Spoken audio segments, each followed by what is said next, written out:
Field marshal Asim Munir भी मौजूद थे। पाकिस्तान, तुर्किया और अजरबैजान के कौमी तराने बजाए गए। वज़ीर आज़म ने तकरीब से खिताब में कहा कि सदर अजरबैजान, तुर्क सदर और अवाम को सलाम पेश करता हूँ। आज हम अजरबैजान का यौम आज़ादी और पाकिस्तान का यौम तकबीर एक साथ मना रहे हैं।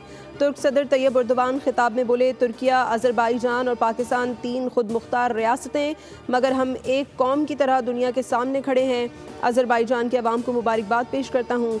अजरबैजान मेरा मादरे वतन है। अजरबैजान के सदर इल्हाम अलीयव बोले, पाकिस्तान और तुर्किया ने हर मुश्किल वक्त में साथ दिया।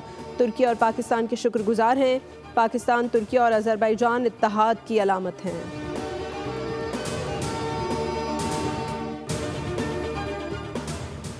फील्ड मार्शल आसिम मुनीर की अजरबैजान के वज़ीर दिफा से मुलाकात। बाहमी दिलचस्पी के अमूर, इलाकाई सिक्योरिटी सूरत हाल पर तबादला ख्याल। फील्ड मार्शल ने 2 तरफ़ा मजबूत ताल्लुकात को सराहा। ISPR के मुताबिक मुलाकात में पाक अजरबैजान दिफाई ताल्लुकात को मज़ीद मजबूत बनाने के अज़्म का इयादा किया गया।